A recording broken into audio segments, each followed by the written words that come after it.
गीता अध्ययन के सेशन में आप सभी का स्वागत, जहां हम राणा सर के साथ भगवत गीता के चौथे अध्याय को दोहरा रहे हैं। आज पारी है श्लोक नंबर 23 पर चर्चा की। सर को प्रणाम और निवेदन कि आज के सेशन की शुरुआत करें।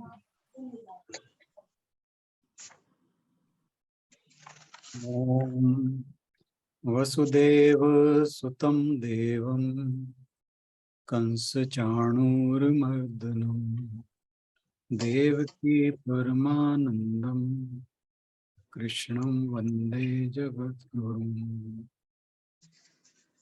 सभी को बहुत बहुत प्रणाम।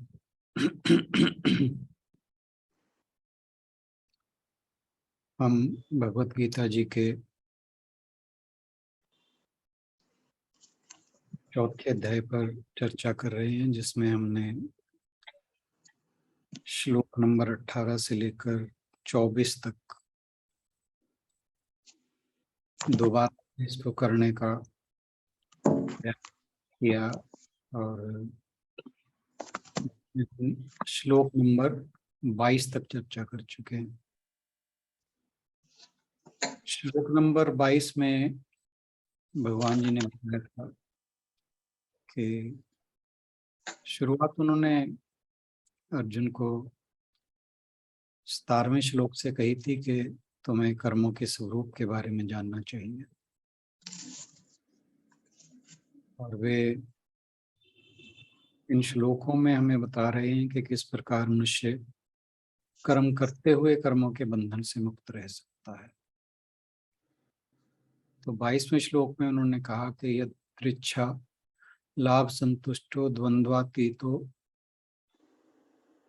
विमत्सरः समसिद्धावसिद्धौ च कृत्वापि न निबध्यते। ये हमने कल किया था कि जो बिना इच्छा किए जो कुछ भी उसे मिलता है उसमें संतुष्ट रहता है। द्वंद्वातीतो विमत्सरः, यानी जो जितने भी संसार के द्वंद्व हैं उनसे परे चला गया, यानी अब उसे द्वंद्व परेशान नहीं करते। विमत्सरः, ईर्ष्या का अभाव हो चुका है उसके अंदर। और समसिद्धावसिद्धौ च कृत्वा न निबध्यते। ऐसा व्यक्ति सिद्धि और सिद्धि में सम रहने वाला कर्म करता हुआ भी उससे नहीं बंधता। यहाँ पर फिर बता रहे कि कर्म करते हुए कैसे नहीं बंधता। तो पहली क्या कंडीशन बताई इस श्लोक में? यद इच्छा लाभ संतुष्टो, यानी उसने जो भी अपना कर्म किया है वो बिना इच्छा के किया। तो कामना रहित जब मनुष्य कर्म करता है फिर उसमें जो कुछ भी उसे प्राप्त हो उससे परेशान नहीं होता। लाभ संतुष्ट हो, जो मिल गया उसमें संतुष्ट है। द्वंद्वातीत हो, अब जो कुछ मिल गया उसमें अगर उसे दुख, उसके कारण दुख होता है या सुख होता है, वो हर्ष का विषय है चाहे शोक का विषय, उसे फर्क नहीं पड़ता। विमत्सरः, उसमें ईर्ष्या नहीं रही, क्योंकि जब संतुष्ट है, जो कुछ उसे मिला हुआ है उसमें संतुष्ट है, और जो मिलता है उसके लाभ या हानि में हर्ष या शोक से रहित है, तो फिर ऐसे व्यक्ति में ईर्ष्या कहां से रहेगी? ईर्ष्या तो ऑटोमेटिकली खत्म हो जाती है। और जब ईर्ष्या खत्म हो गई तो फिर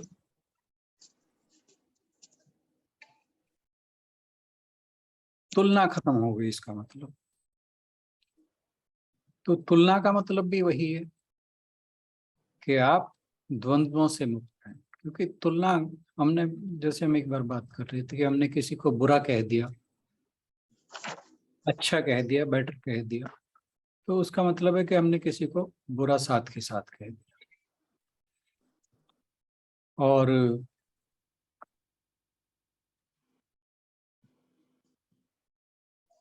जो लाभ में संतुष्टि है, उसका मतलब क्या हुआ कि जो कुछ भी मिल गया, हमारे पास जो भी परिस्थितियां हैं, जिस परिस्थिति में हम रह रहे हैं, वो अच्छी है या बुरी है। कोई वस्तु है जो हमारे लिए परेशानी का सबब किसी के लिए हो सकती है, किसी के लिए खुशी का सबब हो सकती है, उसमें कोई परेशानी नहीं है। फिर कोई व्यक्ति है, तो व्यक्ति के साथ भी उसका ऐसा ही है। तो हमारी, जबकि सामान्य लोग हैं, वो हर बात में शिकायत करते हैं।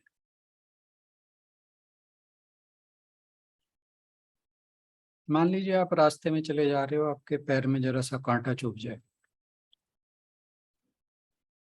आप तुरंत परेशान हो जाते हैं।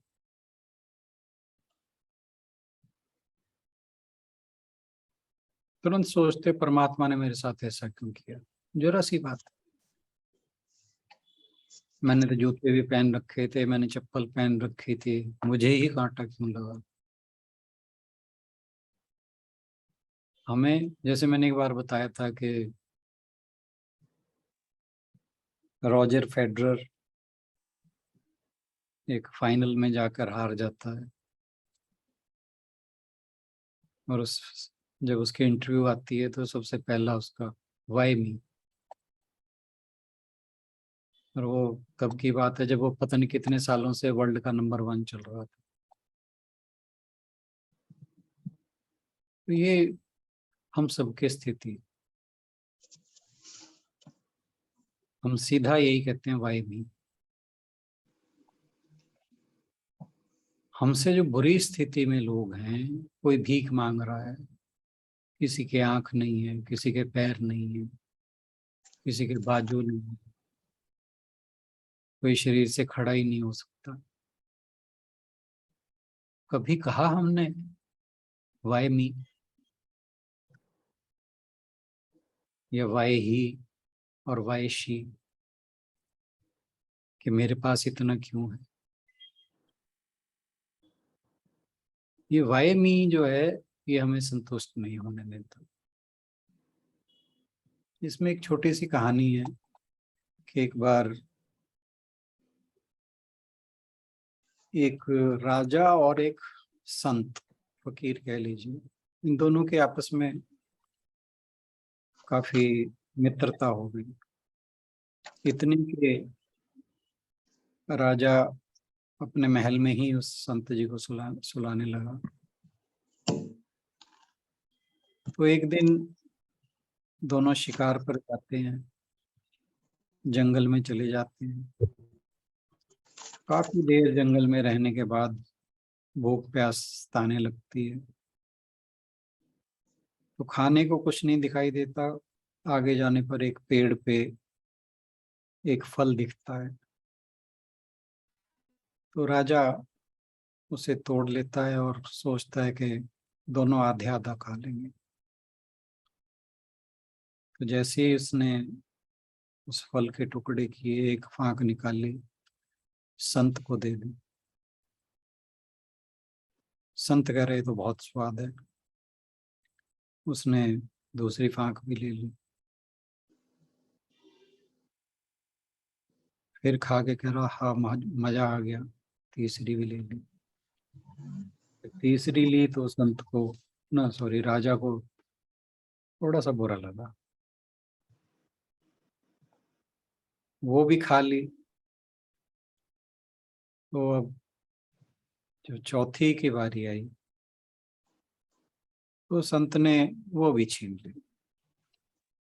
अब राजा भी भूखा था, उसे बड़ी संत आया कि ये कैसा संत है, इतने वर्षों से मेरे साथ है, ऐसा व्यवहार इसने कभी नहीं किया,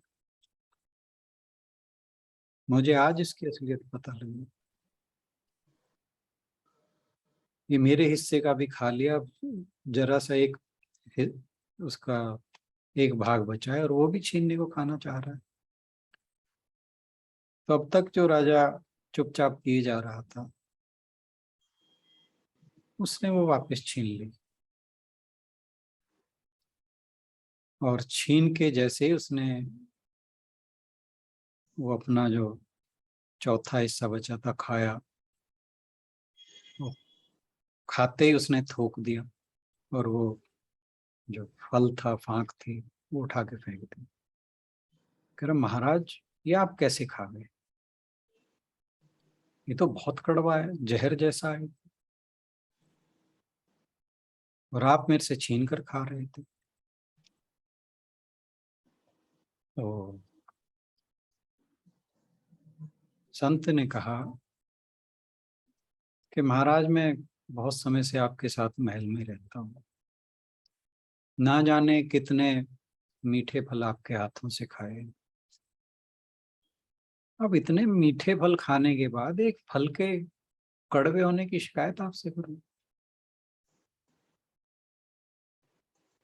और मैं तो सब फांके इसीलिए लेना चाहता था कि आपको पता ही ना चले।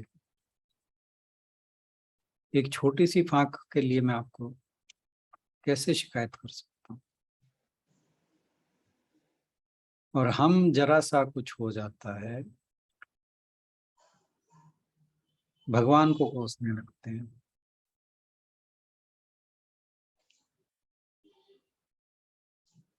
उसकी हजारों नेमतें हमारे साथ होती हैं, उनको नजरअंदाज करके कोई एक जरा सी हमारे लिए कुछ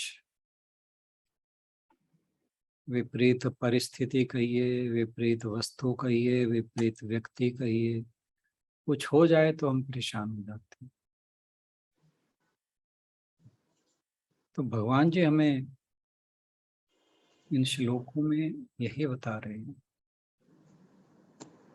अपने आप को कैसे सम रखा जाए, अपने आप को कैसे संतुष्ट रखा जाए, कैसे स्पृहा रहित रखा जाए। जैसे जैसे हम ये जितने भी क्वालिफिकेशंस वो बताते जा रहे हैं इन श्लोकों में, हर श्लोक में वो एक नई बात बताते हैं। हम इनमें से एक एक को पकड़ के भी अपने ऊपर काम करना शुरू कर दें तो निसंदेह हमारे जो कर्म हैं वो धीरे धीरे अकर्म में चेंज होते जाएंगे और हम कर्मों के बंधन से मुक्त होते जाएंगे। क्योंकि जैसा भगवान जी ने कहा कि कर्म किए बगैर हम नहीं रह सकते, और जैसे जैसे हम कर्म करते हैं वो नए नए संस्कारों का निर्माण करते हैं। गीता जी के छात्र के रूप में, गीता जी के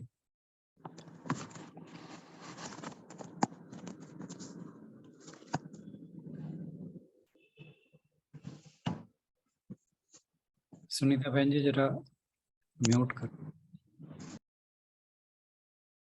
तो गीता जी के एक छात्र के रूप में हमारे एक कर्तव्य है कि हम धीरे धीरे इन बातों को सीखकर अपने कर्मों के बंधनों को काटते चले जाएं। हम रोज बात करते हैं रास्ता कठिन है, दुर्गम है, किंतु ऐसा नहीं है कि इस पे चला ना जा सके, क्योंकि हमसे पहले लाखों लोग इस रास्ते को जाकर मोक्ष को प्राप्त हो चुके हैं।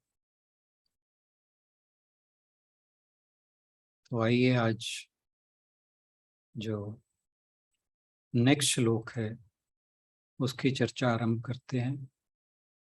और सुनीता बहन जी से अनुरोध के 23वें श्लोक पर अपने विचार रखें। Thank you. हरिओम जी। हरिओम। पहले मैं श्लोक पढ़ देती हूँ 23वां वाला, फिर गत संगस्य मुक्तस्य ज्ञानावस्थित चेतसः यज्ञायाचरतः कर्म समग्रम प्रविलीयते। ये श्लोक जो है ये कर्म योग का मुख्य श्लोक है। जैसे कर्म योग का श्लोक है, एक भक्ति योग का आगे आएगा, तो इस तरह से ये कर्म योग का मुख्य श्लोक है। और इसमें भगवान जी बता रहे हैं कि जो संग से दूर हो गए हैं, जो ज्ञान में स्थित चित्त वाले हैं, जो जिनका आचरण यज्ञमय हो गया है और वो मुक्त पुरुष हो गए, वो मुक्त पुरुष हो गए हैं और उनके सारे कर्म संचित प्रारब्ध जो भी हैं वो सब विलीन हो जाते हैं। उनका कोई भी कर्म कैरी फॉरवर्ड नहीं होता है। और ये एक धारणा है कि मोक्ष की प्राप्ति के लिए संन्यास जरूरी है, पर ऐसा नहीं है। भगवान जी कह रहे हैं कि ऐसा नहीं है। ये हम जैसे गृहस्थ लोग हैं, तो हम लोग भी अगर इन रूल्स को फॉलो करते हैं, उनके कहे के अनुसार चलते हैं, तो हम भी काफी हद तक इस रास्ते पे आगे जा सकते हैं। तो इसमें पहला गुण जो बताया गत संगस्य, गत संगस्य का है कि जैसे कोई भी क्रिया करते हैं हम लोग, कोई भी पदार्थ है, घटना है, परिस्थितियां हैं, या जो व्यक्तियों का संग है हमारा, इन चीजों के साथ जो हमारे बंधन हैं वो ही हमें बांधते हैं। और ये सब कुछ जो भी है, ये सब हमारे पास बहुत थोड़े से समय के लिए ही है। हमें ये पता नहीं है, हम इनके साथ बंधे रहते हैं। पर जब हम इससे अवेयर हो जाए, और हमें ये पता होना चाहिए कि ये चीजें हमारे पास थोड़े दिनों के लिए हैं, बहुत थोड़े समय के लिए हैं, और ये उसी परमात्मा की गिफ्ट समझ के हमें चलना चाहिए कि परमात्मा ने हमें ये नेमतें दी हुई हैं। और अगर हम इस चीज से अवेयर हो जाते हैं कि ये सब चीजें हमारे पास कुछ समय के लिए ही हैं, तो हमारी इनके साथ अटैचमेंट नहीं होगी। हम विमुक्त हो सकते हैं। और क्योंकि हमारा शरीर के साथ तादात्म्य बना रहता है, इसीलिए हम इन चीजों के साथ बंध जाते हैं और ये हमारे लिए बंधन का कारण बन जाती हैं। जैसे इसमें और यही हमारे लिए प्रॉब्लम्स क्रिएट करती हैं आगे। अब जैसे इसमें आपने एक हमें स्टोरी बताई थी कि दो फैमिलीज थी, दो अलग अलग गांवों में, उनके दोनों के बच्चों का नाम सेम था। वो बाहर जाते हैं पढ़ने के लिए, एक मतलब नाम से मैसेज आता है कि इस नाम का बच्चा एक्सपायर हो गया। तो एक गांव वाले परेशान हो जाते हैं। फिर थोड़ा बाद में पता चलता है कि नहीं, वो तो दूसरे गांव वाला था वो लड़का।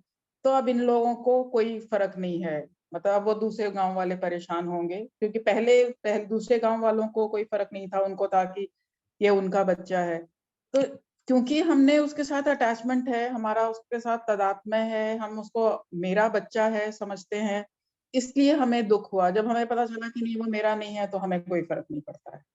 हम बिल्कुल भी, हमारी कोई अटैचमेंट नहीं होती है उसके साथ। तो और ये सारा कुछ तभी है ना, क्योंकि हमने संबंध बनाए हुए हैं, और ये संबंध ही हमारे सारी प्रॉब्लम्स को क्रिएट करने वाले हैं। और जो कर्मयोगी, जिसको हम कर्मयोगी की हम बात करते हैं, तो कर्मयोगी तो हर चीज वो संसार की है समझ के वो संसार में ही लगाता है। इसीलिए वो किसी से बंधता नहीं है, तो वो इन चीजों से परे होता है। उसको अगर वो ये कहता है कि वो सेवा अगर कर रहा है तो वो सेवा भी वो ये नहीं कहता है कि मैं सेवा कर रहा हूँ, क्योंकि वो उससे भी परे हो जाता है। वो सेवा को भी अपना किया हुआ नहीं मानता है, क्योंकि ये भी कि मैं सेवा कर रहा हूँ तो वो भी उसके लिए एक अहंकार का कारण बन गया। तो वो उस चीज को भी वो नहीं मानता है कि मैं सेवा कर रहा हूँ। वो उसका हर काम जो है वो यज्ञ भाव से है। और अगर वो नहीं करेगा तो जैसे रावण था, उसने जो भी काम किया उसमें उसका अहंकार था, तो उसको फल की इच्छा थी, उसको अहंकार था। बहुत ज्ञानी था, तो इसी चीज का उसको अहंकार था। तो और इसी वजह से वो बंधन में बंधा रहा। इसके बाद जैसे वर्ड आया मुक्तस्य। मुक्तस्य में हम ले सकते हैं जैसे फकीर होते हैं, तो जो फकीर है उसको किसी के साथ भी वो उसको किसी चीज से कोई लेना देना नहीं है। उसके लिए कोई उसका हर कर्म जो है वो यज्ञ रूप है। उसको कोई जाति हो, कोई चिंता, किसी तरह की इच्छा नहीं है, कोई रिलीजन से लेना देना नहीं है, कोई राग द्वेष नहीं है। उसको इन चीजों से कुछ भी नहीं लेना है। वो जो भी काम करता है वो उस तरह का करता है जो कि सृष्टि चक्र में सहयोगी होता है। और अगर उससे कोई, जब वो हर काम उसका निष्काम है, तो वो जो भी कर्म करता है, जो उसका प्रारब्ध कर्म भी अगर है वो कर रहा है, तो वो भी उसके लिए बंधन का कारण नहीं बनता है। तो जैसे आगे आया ज्ञानावस्थित चेतसा। तो इसमें जब मनुष्य को क्रिया और पदार्थ की ये ही संसार है और जड़ है ये, तो इससे इसकी जब दोनों का डिफरेंस, इसका जो हमारा जो आत्म स्वरूप है उससे इनका डिफरेंस जब उसको पता चल जाता है, तब उसको संबंध, मतलब वो संबंध अटैचमेंट नहीं होती है उसकी, क्योंकि उसको पता है कि जो आत्मा है वो ही असल चेतना है और ये सब तो आने जाने वाली चीजें हैं। तो वो जो दोनों का डिफरेंस उसको ठीक से पता चल जाता है, तब संसार से संबंध विच्छेद होकर वह स्वतः सिद्ध असंग स्वरूप में स्थिति का अनुभव उसको हो जाता है। जैसे एक राजा का आपने बताया था कि नालायक पुत्र था, उसको बाहर उसने निकाल दिया, फिर वो दूसरे गांव में दूसरी उस टेरिटरी में चला जाता है। तो वहां पे फिर जब राजा मरने वाला होता है तो उसको अपना बच्चा याद आता है। वहां पे उधर उस बच्चे को कोई काम तो आता नहीं है, तो वो भीख मांग रहा होता है। यहाँ पे जब राजा को उसकी याद आती है तो राजा अपने सारे बंदे भेजता है अलग अलग हर तरफ कि भाई ढूंढ के ले आओ मेरे बच्चे को। तो वो जब जाते हैं तो एक जब जाता है वहां पहुंचता है तो वो देखता है इसको, उसको लगता है ये थोड़ा डिफरेंट है, उससे पूछता है कि भाई कौन हो क्या हो। तो उसको फिर उसका जो राज्य की स्टैंपिंग हुई हुई होती है, मोहर लगी होती है उनकी, तो वो देखता है, उसको पता चलता है कि ये तो वही है। फिर वो उसको बताता है। तो वो एक तरह से जैसे उसको जब पता चलता है तब तक तो वो भूखा है, उसके पास ढंग के कपड़े नहीं है, सब कुछ। तो उस टाइम जब उसको पता चलता है, मतलब एक तरह से उसको अपना इस चीज की समझ आ जाती है कि वो क्या चीज है, तो वो एग्जैक्टली। इमीडिएटली टर्न कर जाता है कि मेरे को अब आप, मतलब उसको फिर खाना भी चाहिए, उसको सारा कुछ, मतलब उसको पता चल जाता है कि वो, मतलब भिक्षा मांगना उसका कर्म नहीं है। तो वो फिर उस तरह से उसको फिर हो जाता है। तो उसके बाद था कि जैसे अज्ञानी जो होता है वो मार्ग जो चुनता है वो प्रेयस मार्ग चुनता है और वो हर काम अपने लिए ही करता है। मेरी आवाज आ रही है? बहुत अच्छे से। हर कर्म वो अपने लिए ही करता है और उसको ये समझ नहीं होता, पता होता कि जो हर कर्म है उसका एक शुरुआत होती है और एक उसकी अंत होती है। तो जो भी चीज जिसकी शुरुआत है, जिसका अंत है, तो वो क्षणिक ही होगी, वो परमानेंट नहीं हो सकती है। तो परमानेंट तो सिर्फ चेतन तत्व है। तो उसको उसका कोई आदि नहीं है, कोई अंत नहीं है। अज्ञानी इसको समझता नहीं है, वो अपने देहात्म भाव से लगा रहता है, तो वो फिर और बंधन में फंसता जाता है। पर जो ज्ञानी है उसको ये चीज समझ है, तो वो फिर वो ही मार्ग चुनता है जो उसको मुक्ति देने वाला होता है। उसका हर कर्म जो है वो कामना, ममता, आसक्ति रहित होता है, और उसको खुद को वो मुक्ति देने वाला होता है। और उसका हर कर्म यज्ञ रूप होता है, और जब उसका हर कर्म यज्ञ रूप है, उसका पर्सनल इंटरेस्ट नहीं है, उसका किसी तरह की पर्सनल इन्वॉल्वमेंट नहीं है, तो उस कंडीशन में उसके जितने भी कर्म हैं, संचित हो, प्रारब्ध हो, क्रियमाण हो, सब विलीन हो जाते हैं। अब इसमें बिल्कुल। एक चीज और मैं देख रही थी, तो उसमें था कि क्रिया क्या।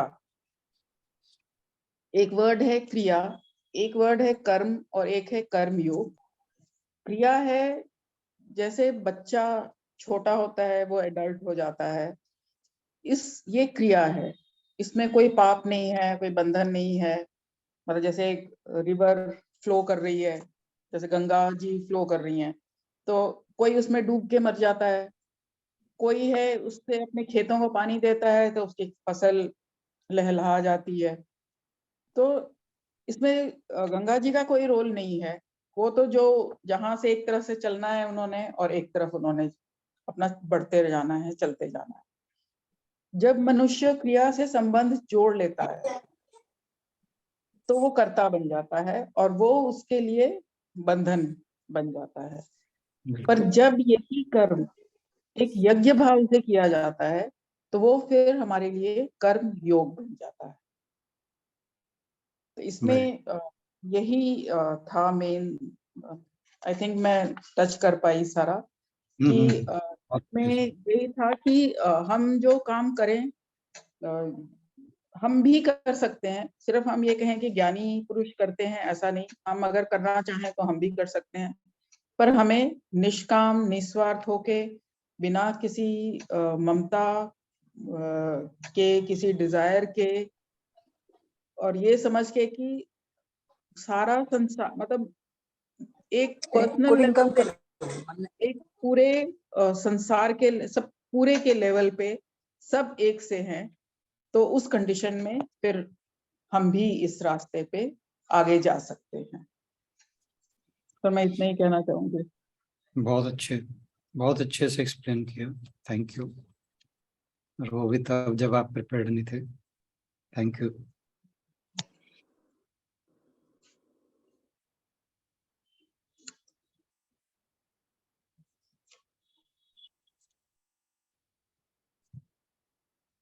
हाँ जी, नेक्स्ट कौन? सर जो इन्होंने सुनीता जी ने क्रिया वाला कहा है वो मुझे समझ नहीं आया। मैं है समझा। तो ठीक है। हाँ जी। क्रिया जैसे हम जब खाते हैं कुछ, तो हाँ वो जी। अपने आप पच जाता है। हम कुछ पचाने के लिए तो कुछ नहीं ना करते। हाँ जी। वो स्वाभाविक क्रिया चल रही है। तो ये क्रिया जो को हम कहते क्रिया हैं है, मतलब काम चलना। क्रिया का मतलब कर्म तो वहां पे भी करता। हो रहा। ओके ठीक है। जैसे सुनीता बहन जी ने गंगा माता की नहीं एग्जाम्पल दी। समझाया, समझ आ गई, पर मुझे ये नहीं आया कि क्रिया हाँ, मैं कौन ले क्लियर कर सकता देता है। हूँ, मैं क्लियर कर देता हूँ। हाँ जी। तो जैसे हमारा डाइजेशन है, जो डाइजेशन सिस्टम है, उसके अंदर आप ये देखिए कि कर्म तो वहां भी हो रहा है, हाँ जी। लेकिन उस कर्म में कोई पुण्य पाप नहीं हो रहा। ओ ठीक है। ठीक है हाँ ना? जी। बात वहीं आ गई कि अकर्म है वो। कर्म होते हुए भी वहां पे उसके साथ कोई किसी भी किस्म का बंधन नहीं है, पाप नहीं है, पुण्य नहीं है। जैसे एक बच्चा एडल्ट हो जाता है, उसके लिए वो कुछ कर तो नहीं रहा, एक वो नेचुरल प्रोसेस है जिसमें वो एडल्ट हो, हाँ जी। हाँ जी। अब जवान होता है, बूढ़ा होता है। कर्म तो इसमें भी हो रहा है तो ना? वो नहीं कर रहा, पर अपने आप हो रहा सब। ये अपने आप कर, ये तो ये क्रिया है। अच्छा इसे क्रिया कहते हैं। तो हमें क्रिया से प्रभावित नहीं होना चाहिए। क्रिया क्रिया में कोई किसी का कोई रोल है ही नहीं, वो ऑटोमेटिक हो रहा है। यहाँ पर ये बताने की और कोशिश क्या किया? क्रिया के बताने का मतलब ये है कि जो जैसे ये समझने वाली बात। ठीक है, ठीक तो जैसे बताया ना कि 3 तरह की है, एक तो क्रिया, तो क्रिया जो है वो ऑटोमेटिक है, फिर है कर्म, फिर है कर्म योग। है। तो यस, कर्म में क्या है, कर्म का मतलब अगर हम उसके साथ कुछ नहीं लगा रहे तो इसका मतलब है सकाम कर्म। हाँ जी, जिस ठीक है। जिसके साथ हमारी कामना लग गई वो सकाम कर्म। यस, क्रिया जो है, जिसे भगवान जी कहते हैं कि प्रकृति में बिना किए भी कुछ ना कुछ होता रहता है, हाँ जी, हाँ जी, तो ये जो क्रिया है ये वही चीज है। ठीक तो है सर। कर्मयोग तो हमें अब तक समझ आ जाना चाहिए किस हाँ चीज जी, का। हाँ जी, वो तो समझ आ गया। पहले मैं सोच रही थी नहीं पूछती, पर फिर मेरे दिमाग में नहीं चलता नहीं नहीं रहा नहीं फिर। नहीं, बिल्कुल बिल्कुल, वो फिर एक अटकी बार, रहती है, सोई नहीं थी। हाँ जी, फिर अटकी रहती सोई। हाँ जी, थैंक यू सर। नहीं, थैंक यू। समझाया तो उन्होंने बहुत अच्छी तरह, समझ भी आ हाँ गया, जी, बट वो क्रिया वर्ड मुझे समझ नहीं आ हाँ रहा। जी जी। ठीक, थैंक यू सर। हाँ जी, श्लोक पे और कौन बोलना चाहेगा?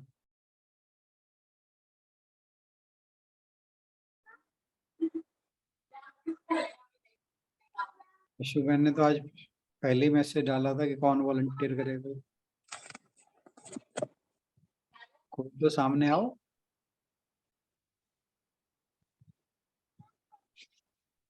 खोल रही बेटे, बंद क्यों कर रहा है? बहन जरा म्यूट करना। खोल रही बचा, वो करी खोल दे, तू खोल नहीं, ये कुछ बात। हाँ जी अंजू बहन जी, आप कुछ कह रहे थे।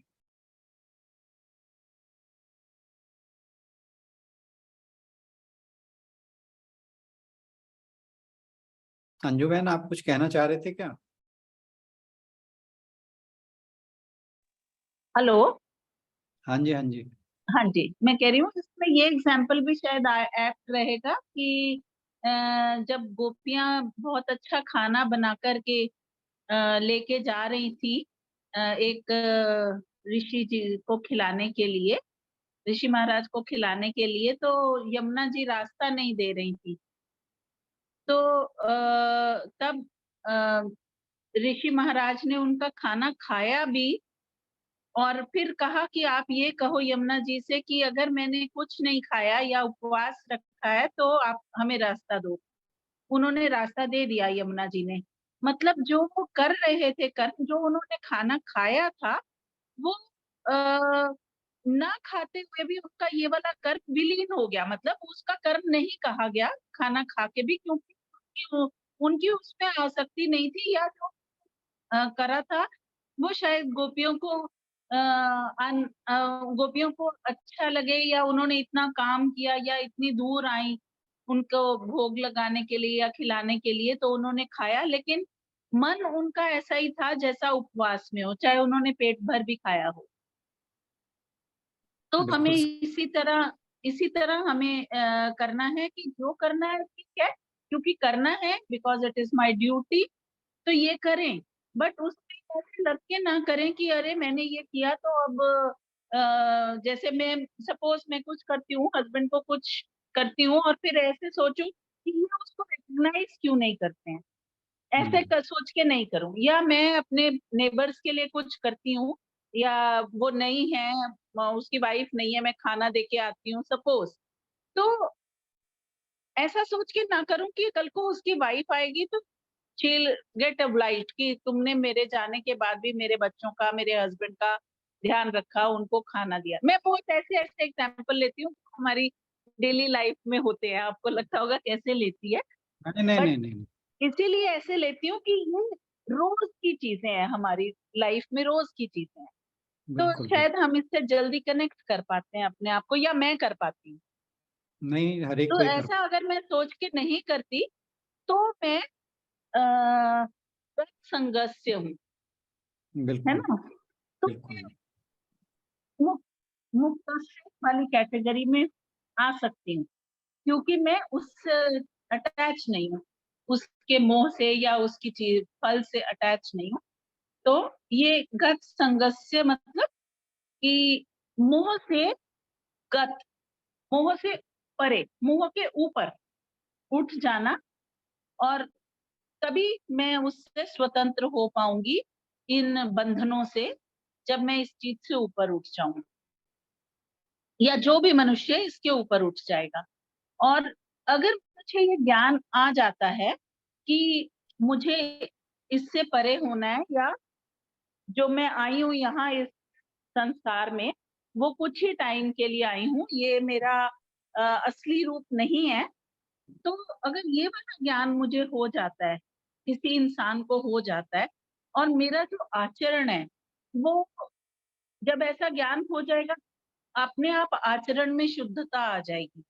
बिल्कुल तो सही बात। तो फिर यज्ञ वाले काम मतलब सबकी भलाई वाले काम या किसी को तंग ना करने वाले काम अपने आप होने लगेंगे।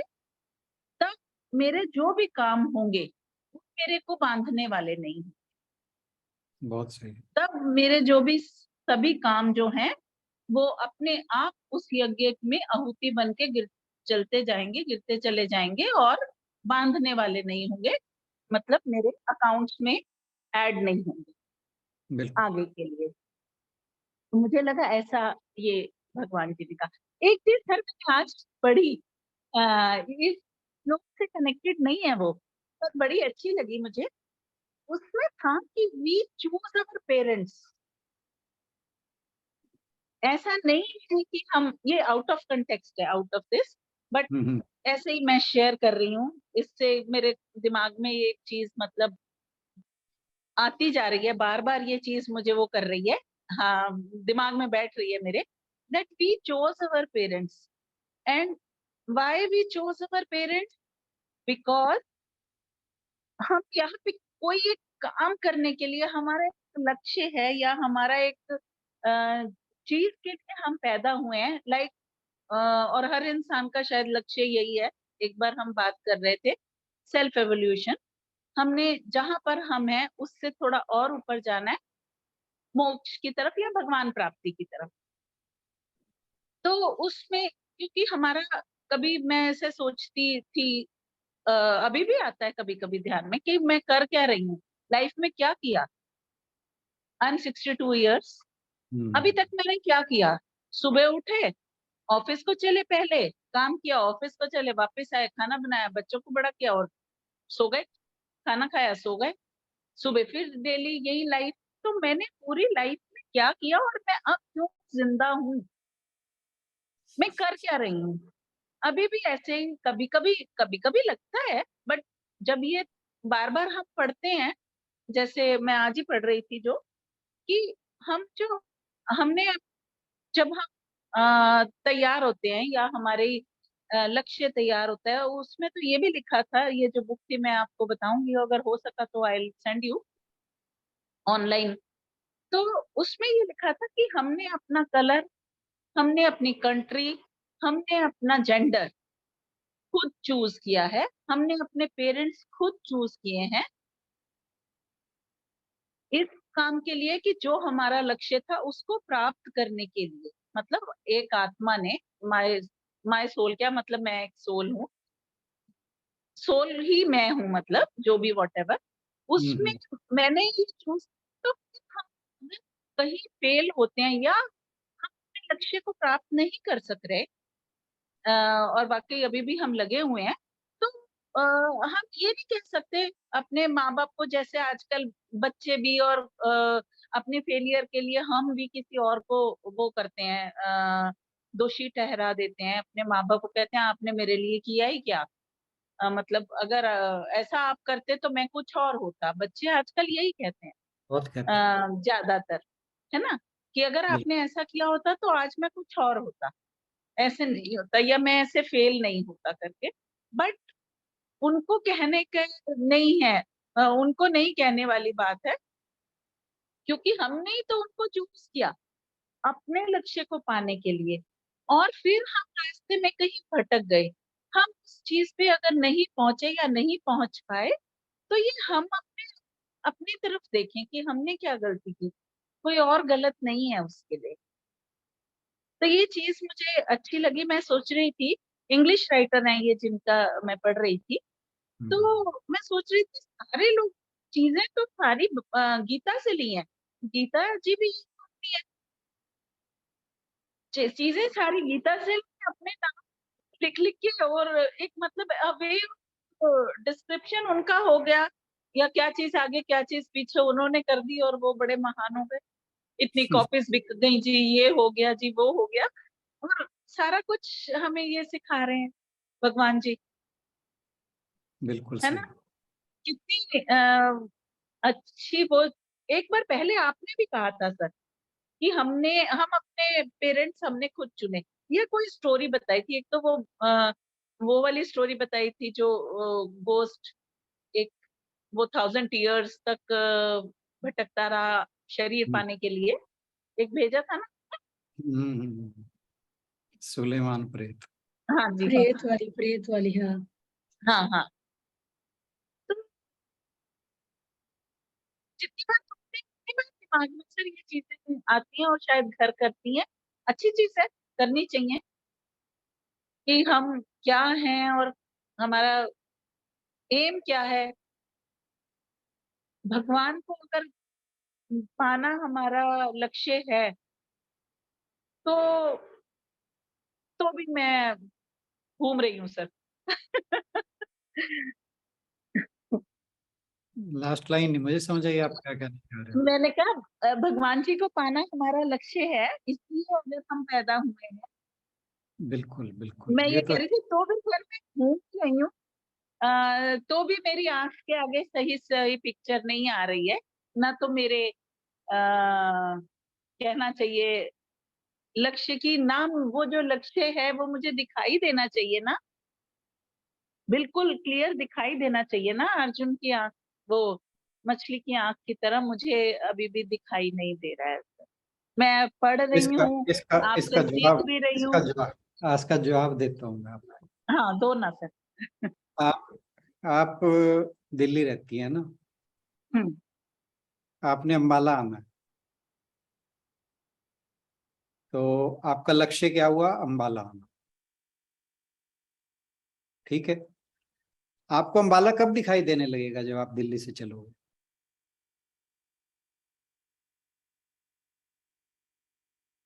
जब अम्बाला के पास पहुंच जाऊंगी बस थोड़ा। बस इसी बात में जवाब। हाँ, मैं आपको वही कह रही थी, लक्ष्य अभी अभी तक लक्ष्य अभी सर, तो इसलिए टाइम दिखाई। तो ऐसे लगता है कि टाइम तो इतना कम रह गया, फिर वही बात है कि अगले जन्म में थोड़ा और आगे जाएंगे, शायद ये यही तो बात है। नहीं, ये तो भगवान जी कह ही चुके हैं कि ये हाँ, एक पता नहीं जन्म में कितने प्राप्त जन्म होने है वाली और। चीज ही नहीं है। पता नहीं कितने हम्म। जन्म लगे, पर हमारा प्रयास रहना चाहिए कि भी हम स्पीड हाँ। बढ़ाएं। हम्म। स्पीड बढ़ाना तो एक्सीलेटर तो हमारे हाथ में है ना। अंडरस्टैंडिंग नहीं हुई है। ठीक है, किताबों वाली बातें हैं, कोई बात, समझ में आ रही हैं, बट क्या बोलूं। कुछ नहीं, बोलने की जरूरत नहीं है। मैं, मैंने जो आपको एग्जांपल दिया है उस पे कंसंट्रेट करो कि आप जब दिल्ली से अम्बाला बिल्कुल जा एप्ट है वो एग्जाम्पल भी सर। हाँ। रहे हैं ना, देखो बीच में कितने डाइवर्जन हैं।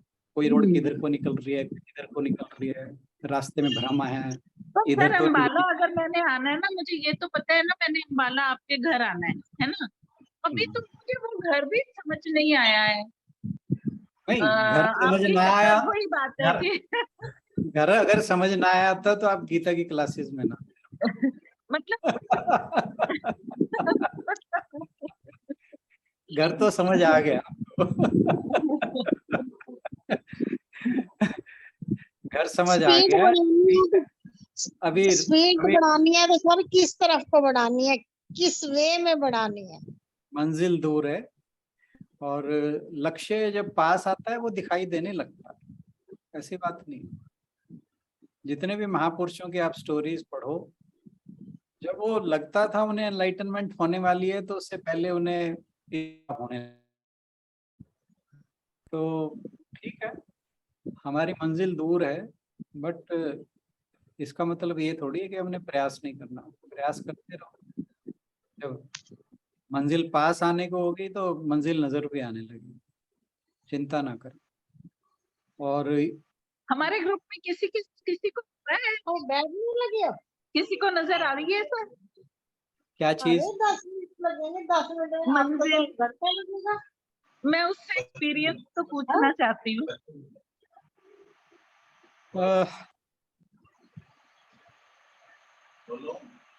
नहीं बोल सकते। सर मैं एक अपना छोटा सा एक्सपीरियंस शेयर करती हूँ। सब आपकी तरह बिल्कुल नौसिखिए एक मिनट बहन जी, बहुत हम लोग प्रोग्रेस करेंगे। एक मिनट, बहुत लोग ज्यादा बोल रहे हैं बीच में। तो किसी आप तो खा लो पहले। आशु बहन जरा सबको म्यूट करें। हाँ, फ्रिज में डोंगे में जुड़ा आशु हुआ जी, चलिए सीमा बहन जी 2 मिनट रुकिएगा। गीतांजलि बहन ने बहुत देर से हैंड रेज किया हुआ है, पहले इनकी सुनते हैं फिर आपके पास है। जी sir ji. Thank you sir. प्रणाम सर, प्रणाम एवरीवन। सर बात तो सही बस पकड़ने की है ना, जैसे आप ही ने इसी एग्जांपल को बताया था कि अगर आप सही बस में बैठ गए then you have faith on the driver कि वो ड्राइवर आपको आपकी मंजिल तक पहुंचा ही देगा। तो अगर बस सही पकड़ी है तो फिर हमें डरना नहीं चाहिए। बिल्कुल सही बात है। वही मैं कह रहा हूँ कि जब हम गीता जी की क्लास में रोज आ रहे हैं ना, और साल हो गया, कुछ तो है जो हमें खींच के ला रहा है। ऐसे ही तो नहीं आ जाता कोई भी अपना टाइम खराब करने के लिए। जी सर। तो यहाँ पर कुछ है जो हमें खींच के ला रहा है। इसका मतलब यही है कि हमने दिशा सही पकड़ी हुई है, रास्ता सही पकड़ा हुआ है। और बस इतना ही है कि जो जो सुने समझें उसको धीरे धीरे अपने दैनिक जीवन में उतारते रहें, तो मंजिल भी नजर आएगी, सब कुछ नजर आएगा, आगे भी नजर आएंगे। हाँ जी सीमा बहन जी, आप बताइए क्या कह रहे थे? हाँ नमस्कार सर। नमस्कार। 2-3 दिन से मैं छोटा सा अपना एक्सपीरियंस शेयर कर रही थी, जैसे गीता जी। ज्ञान है, उसी से जितना मुझे समझ में आया। जी मेरे सामने एक मेरे नेबर्स रहते हैं, वो लेडी जो ट्यूशंस पढ़ाती हैं, और ट्यूशंस पढ़ाती हैं। धीरे धीरे उनके बच्चे बढ़ते जा रहे हैं, तो उनकी पार्किंग, मतलब हम लोग की छोटी सी लेन है तो पार्किंग होती है, तो हम लोगों को गाड़ी वाड़ी निकालने में दिक्कत होती थी। तो मैंने कई बार उनके स्टूडेंट से कहा, उनके घर वाले बच्चों से भी कहा कि भाई ठीक से पार्क करिए, और जो और नेबर्स हैं उनको कोई दिक्कत ना हो। तो फाइनली लास्ट वीक की बात है कि मैं गाड़ी निकाल रही थी, तो मेरी गाड़ी उनकी एक स्कूटर से ठुक गई। तो मैंने उनको बुलाया कि देखिए आज तो मेरा नुकसान हुआ है, कल को आपका कोई नुकसान हो जाए, इसलिए मैं आपको बार बार कह रही हूँ कि भाई आप ठीक से पार्क करवाया कीजिए। तो then she started bursting out on me कि आप रोज रोज कंप्लेन करती हैं, ये है वो, और फाइनली शी सेड कि you are jealous of me, that's why you are saying. बिल्कुल ठीक तो बात है। मैं उस टाइम चुप होके घर आ गई। मैंने कहा ठीक है, आपने जो बोल दिया कोई बात नहीं। जी जी। फिर मैंने अपना आत्म मंथन किया 1-2 दिन के, कहीं मेरी गलती थी, उनकी गलती थी, कहाँ मैं गलत हुई। तो फाइनली मैंने उनको एक मैसेज लिख के दिया कि आई विश कि आपका जो कोचिंग सेंटर है आकाश और एलन जैसा बड़ा हो। I don't have any problems with you, who am I to feel jealous of you, it's all your hard work and dedication that is paying you. Yeah. And that's what you are getting so much students. But just make sure that it doesn't feel in, मतलब किसी की life में उसको interruption ना हो. Just make sure of this. Who am I to do feel jealous of you? तो बस मुझे जो उसमें से जो यही समझ में आया है कि हम कौन होते हैं किसी से ईर्ष्या करने वाले, जो जिसको मिल रहा है उसके अपने प्रारब्ध से मिल रहा है, बिल्कुल और जो हमें मिल रहा है वो हमारे प्रारब्ध से मिल रहा है। बिल्कुल सही बात, बहुत अच्छे। I don't know whether I have done it right or wrong. उसके बाद मैंने ये बात किसी से डिस्कस नहीं करी, मैंने ये बात किसी को नहीं बताई और किसी को डिस्कस नहीं करी, जस्ट अपने घर में हस्बैंड से डिस्कस करी, and I didn't discuss anything with anything else. नहीं, कई एक्सपीरियंसेस ऐसे होते हैं आप हर जगह शेयर नहीं करते, हाँ जी। है ना। तो तो मैं भी जैसे अपने इस ग्रुप पे इतने एक्सपीरियंस शेयर कर देता हूँ। मैंने मजाल आज से किसी फ्रेंड से या रिलेटिव से भी किया। हाँ, वो मैं इस डिपेंड करता क्लास है कि आप कहाँ पे कह सकते हो, कहाँ पे नहीं कह सकते। हाँ, क्योंकि मैं इस क्लास का पार्ट हूँ, तो मुझे लगा कि शायद जो मैंने सीखा है वो कहीं ना बिल्कुल, कहीं तो बहुत मेरी अच्छे, लाइफ में बहुत अप्लाई अच्छे। हो रहा है। This is how you take baby steps to move forward. तो इम्प्लीमेंटेशन जो है ना, वही मुश्किल भी है और वही हमें करना है। हाँ, थोड़ी सी तकलीफ तो होती है, शुरू शुरू में हाँ होता है, फिर हाँ, फिर आपकी ईगो हर्ट होती है सबसे पहली बात है ना। पर हाँ, आप ये देखिए, आपने अपने ईगो को साइड पे रख के, तो कुछ तो आपका देहात्म भाव कम हुआ है इसका मतलब यहाँ पे आके।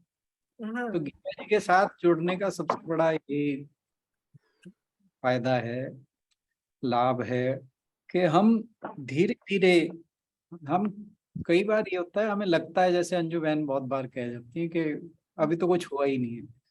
पर आप ये देखिए कि अपने एक्सपीरियंसेस, अपने जो भी आप एक्सपीरियंस कर रहे हो या आप जो भी फील करते हो या जो भी आपके आचरण में बदलाव हैं, उसे हम डे टू डे बेसिस पे ना देख के कुछ ड्यूरेशन के गैप में देखें, तो आप पाएंगे कि हमारे अंदर बहुत चेंज आ रहा है। और ये चेंज ही हमें बताता है कि हम सही दिशा में जा रहे हैं, और ये हमें इंस्पायर भी करता है to move forward and do better. हाँ, definitely. Thank you for sharing. Neeru बहन जी कुछ कहना चाह रहे हैं? नहीं सर। कह दो, बहुत दिन हो गए आपको कुछ कहे हुए। नहीं सर, अभी मैं लिसनर ही बनूंगी, अभी ठीक, नहीं। ठीक है, सुनती ठीक। हूँ। हाँ जी, और कोई?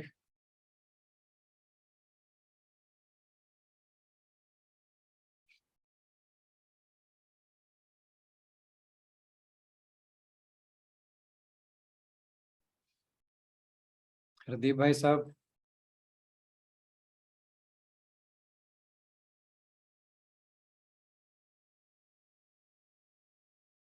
बैठे हैं?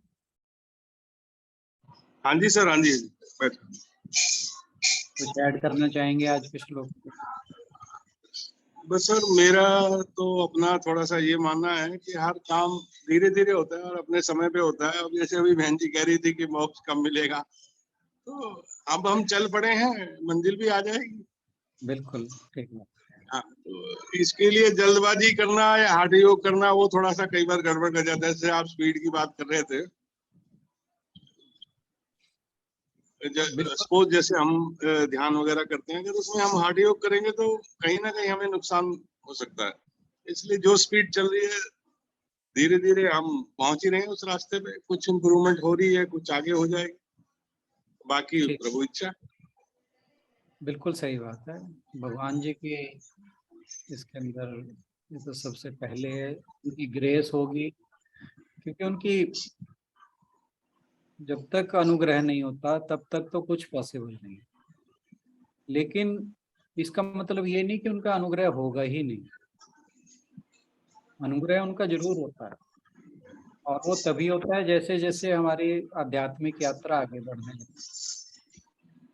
आप ये देखिए, हमारे जीवन में बहुत सी चीजें ऐसी होती हैं जो हमारे बिना कुछ किए अचानक से सब कुछ अच्छा होने लगता है। मतलब कोई एक चीज आपके लिए बहुत परेशानी का सबब थी, और अचानक आप एक दिन उठते हैं और वो लगता है कि अरे ये तो ठीक हो गया। ये कैसे हो जाता है? और ये कोई ऐसा एक बार नहीं हुआ होगा, 2 बार नहीं हुआ होगा, 20-50 बार आपके साथ हुआ होगा। सर ऐसा वाकई होता है, ऐसा वाकई होता है, हो रहा है। बस फिर तो इसका हाँ, मतलब क्या है? This is all God grace. मतलब डेली बेसिस पे ऐसा हो रहा हाँ जी, कि काम करना होता है, किसी का अपने आप ही फोन आ जाता है। मैंने हस्बैंड की मेडिसिन लेके आनी थी, फिर वही बात आ गई, मेडिसिन लेके आनी थी। मैं सोच रही थी हाय राम, मेरे को जाना है, कैसे जाना है। और सुबह अचानक से जिस दिन लानी थी, सोचा था लानी है, इनके फ्रेंड का फोन आ गया कि शर्मा जी की मेडिसिन ड्यू हो गई होगी, भाभी आपने चलना नहीं है लेने। मैंने कहा जाना है, कहते चलो फिर ले आते हैं। मतलब वो मुझे ले गए, मेडिसिन दिला के छोड़ गए। ऐसा काम हो जाता है सर, हो रहा है डेली बेसिस पे। तो फिर आप ये कैसे कह सकते हैं कि मुझे दिखाई नहीं दे रहा, मुझे ये नहीं है, मुझे वो नहीं है? हाँ जी बिल्कुल। पता नहीं, मैं भगवान जी को किस रूप में देखना चाह रही हूँ। मैं तो एक बार ही बोला भी था, मैंने कहा भगवान जी उस रूप में आओ जिस रूप में वाकई मैं आपको देखना चाहती हूँ, एक दिन तो ऐसा आके दिखा दो। नहीं, वो होगा वो भी। आप ये देखिए कि अर्जुन ने कहा भगवान जी मुझे अपना रूप दिखाओ। भगवान जी ने क्या कहा कि पहले मुझे तेरे को दिव्य नेत्र देने पड़ेंगे। यस, है ना, तू दिव्य नेत्र का जब अधिकारी हो जाएगा तब मैं तेरे को दिव्य नेत्र दूंगा, फिर तू मेरा रूप देखियो।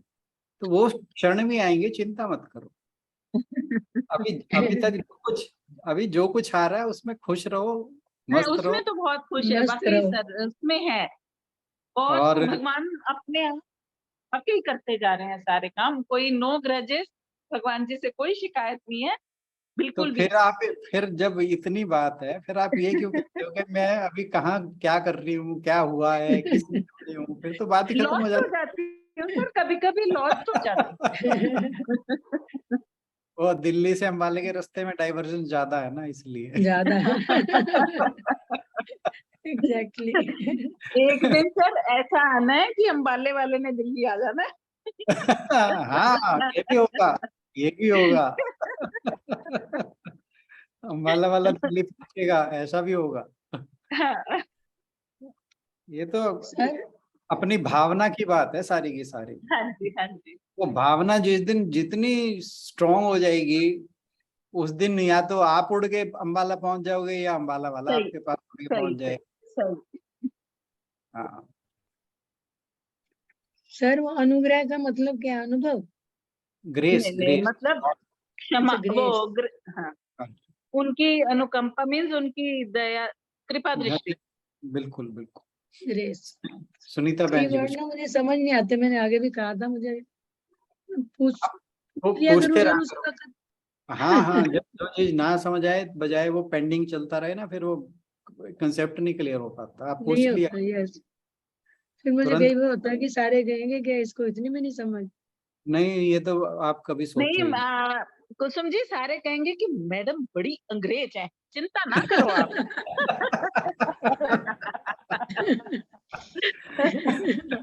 और ये तो आपको बात पता है ना, अंग्रेजों को सारे बड़ी अपर दृष्टि से देखते हैं, मतलब उनको हाई लेवल पे देखते हैं, आपको हम हाई लेवल पे देखते हैं, डोंट वरी। ठीक है। हाँ जी, सुनीता बहन जी आप कुछ कह रहे थे। हाँ जी सर, मैं ये कहना चाह रही थी, जैसे हरदीप भाई साहब ने कहा, slow and steady wins the race. अब बिल्कुल हम ये चीज फॉलो करें, धीरे धीरे धीरे धीरे हम चलते रहें तो कहीं तो पहुंचेंगे ही, पर स्टेडीली चलते रहें, ये नहीं कि फिर बीच में हम भी अटक जाएं। और सर जो हमारे मन में शांति है वो भी तो भगवान का एक रूप ही है ना।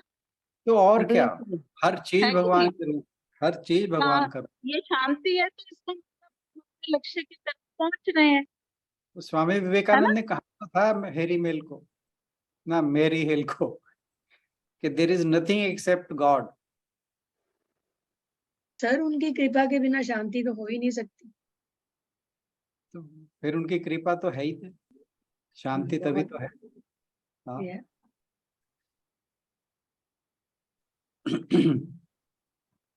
चलिए, इन श्लोकों से रिलेटेड आपको एक आज इसको आज के सेशन को खत्म होने करने से पहले एक कबीर जी की कुछ पंक्तियां हैं वो सुनाता हूँ, बड़ी प्यारी है।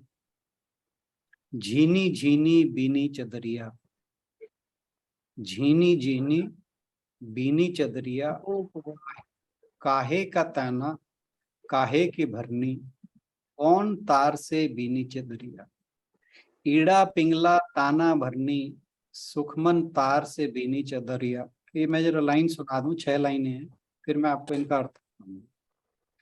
ईड़ा पिंगला ताना भरनी, सुखमन तार से बीनी चदरिया, 8 कमल दल चरखा डोले, 5 तत्व गुण तीनी चदरिया। साई को सियत मास 10 लागे, साई को सियत मास 10 लागे, ठोक ठोक के बीनी चदरी। सो चादर सुर नरमुनि ओढ़ी, सो चादर सुर। आशु बहन जरा ये देखना कहाँ। कुसुमलता बहन जी आप जरा म्यूट कर लीजिए, थैंक यू। तो साई को सियत मास 10 लागे, ठोक ठोक के बीनी चदरिया।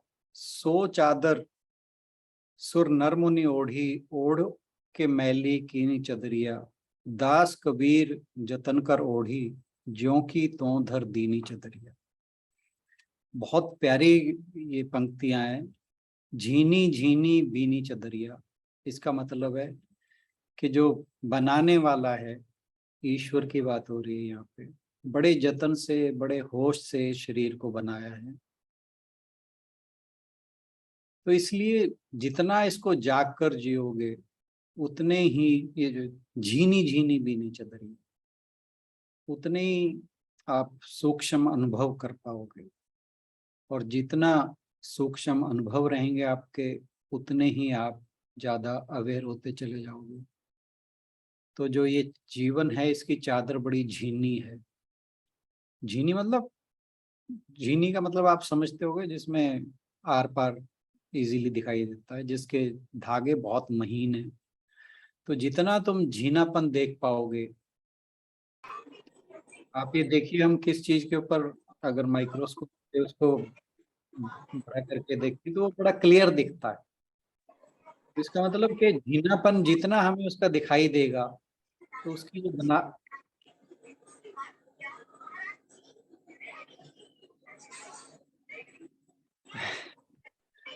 कुसुमलता बहन जी,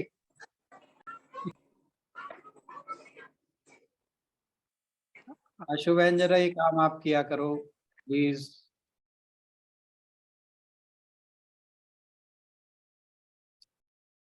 तो जितना हम उसका झीनापन देख पाएंगे, उसकी सूक्ष्मता को देख पाएंगे, उतना हम उसकी बनावट को बारीकी से समझ पाएंगे। फिर नेक्स्ट लाइन की, काहे का ताना काहे के भरनी, कौन तार से बीनी चदरिया। इस शरीर को बनाने के लिए, जो आपको पता होगा कबीर जी जुलाहा थे, कपड़ा बुनने वाले। तो वो जो कपड़ा बुनना होता है उसके लिए जो इंस्ट्रूमेंट्स यूज होती हैं, तो ताना जिसके ऊपर वो धागा तानते हैं, भरनी जिस पे धागा लिपटा रहता है, फिर तार यानी जो धागा होता है। तो काहे का ताना काहे की भरनी, कौन तार से बीनी चदरिया। तो इस शरीर को बनाने के लिए कौन सा ताना, कौन सी भरनी, कौन से तार का इस्तेमाल किया गया है। तो ये जो दिखाई देने वाला शरीर है, इसमें पता नहीं किस किस तरह से ये बनाया गया है, क्या क्या चीज इसमें भगवान जी ने डाली हुई है। फिर कहा ईड़ा पिंगला ताना भरनी, सुखमन तार से बीनी चदरिया।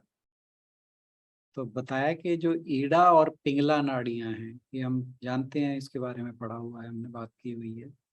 3 तरह की नाड़ियां हैं, ईड़ा पिंगला और सुषुम्ना।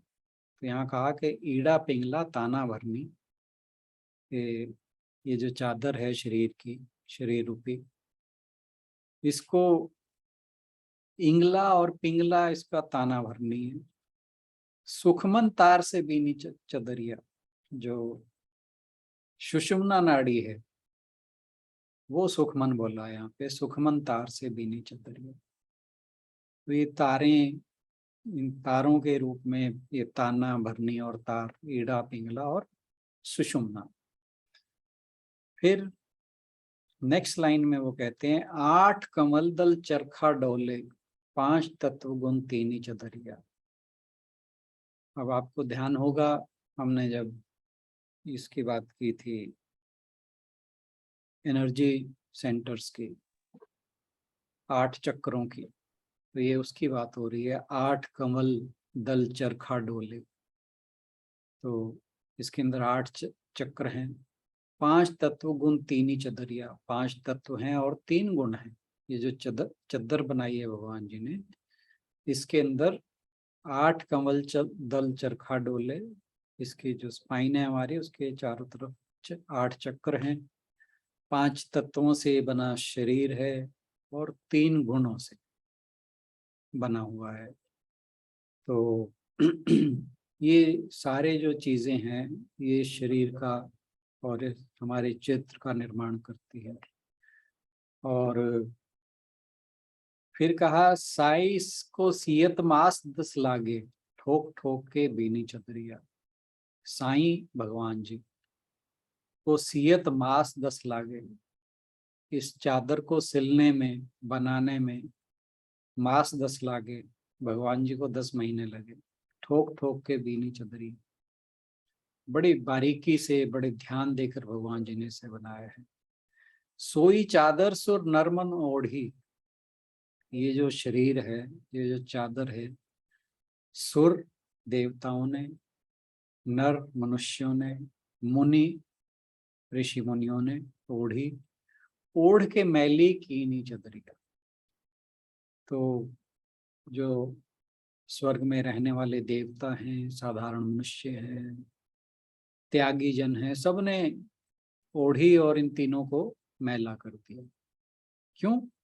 कि जो देवता हैं वो भोग योनि है। जो स्वर्ग है वो केवल भोगते हैं, वो अपने ब्रह्म स्वरूप को नहीं पा सकते। क्योंकि जब उनके जो पुण्य कर्म है वो डिप्लीट हो जाते हैं, उसके बाद उन्हें वापस शरीर धारण करना पड़ता है। तो वो भोगों के द्वारा इस जो चादर है उसे मैला करते हैं। और जो मनुष्य है वो तो साधारण मनुष्य है, उसके बाद उसका तो है ही, वो तो कर ही देता है। और मुनि मुनि जो होते हैं वो तपस्या करने वाले होते हैं। उपासना, तपस्या या कुछ त्याग करने के, तो इसमें अहंकार का भाव रह जाता है, तो वो भी मैला करते हैं। तो ये तीनों तरह के लोग जो हैं इस चादर को मैला करते हैं। और इसमें कबीर जी कहते हैं कि जो भोगी और त्यागी, इसीलिए हम बात करते हैं कि हमें किसी चीज का त्याग नहीं करना है, उससे रहित होना है। जो मुनि होता है वो त्यागी होता है। तो भोगी और त्यागी कह रहे एक सिक्के के 2 ही पहलू हैं। तो इसीलिए कहा कि सोई चादर सुर नर मुनि ओढ़ी, ओढ़ के मैली कीनी चदरिया। फिर लास्ट लाइन में कबीर जी लिखते हैं कि दास कबीर जतन कर ओढ़ी, ज्यों की त्यों धर दीनी चदरिया। वो कहते हैं कि मैंने बड़े जतन से चादर ओढ़ी, बड़े संभाल कर रखी, बड़े होश से ओढ़ी, और ज्यों की त्यों परमात्मा को वापस कर दी। और यही मुक्ति की अवस्था है। मुझे बहुत अच्छी लगी, आज से आपसे शेयर करना चाहा। Thank you so much. वाकई बहुत अच्छी, बहुत ही अच्छी। जी, कितने लर्नेड लोग हुए हैं हमारे उसमें, बिल्कुल। बहुत बहुत लर्नेड लोग। और स्वामी विवेकानंद, मुझे तो जैसे मैं कहती हूँ कलाम साहब, अबुल कलाम जी, वो भी बहुत रिस्पेक्टेबल, बहुत ही अच्छे लगते हैं। और हमारे टाइम के हैं जिनको देखा है हमने, जी, चाहे बिल्कुल। पिक्चर्स में देखा या ऐसे देखा, मतलब हमारे टाइम के। मतलब बाकी लोगों को तो हम देख नहीं पाए। उनका व्यवहार हमारे सामने हुआ जो किया उन्होंने। हाँ, वो बहुत अच्छे अच्छे लोग हुए हैं। बिल्कुल, बिल्कुल। ये वसुंधरा अच्छे लोगों की कमी तो यहाँ कभी रही नहीं, ना कभी रहने वाली है।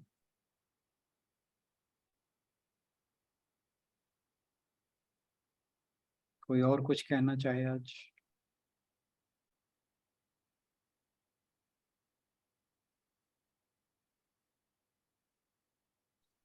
चलिए। ओम पूर्णमदः पूर्णमिदं पूर्णात् पूर्णमुदच्यते पूर्णस्य पूर्णमादाय पूर्णमेवावशिष्यते। ओम शांति शांति शांति। हरि ओम। सभी को बहुत बहुत प्रणाम और इस चर्चा के लिए बहुत बहुत धन्यवाद। Thank you so much.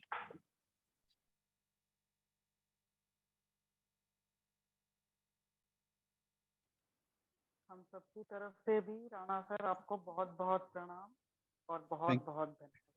Thank you. Thank you Anju sir. Ji please आप वो रेफरेंस प्लीज शेयर कर देना, तो जो बुक आप कह रही हैं ऑनलाइन।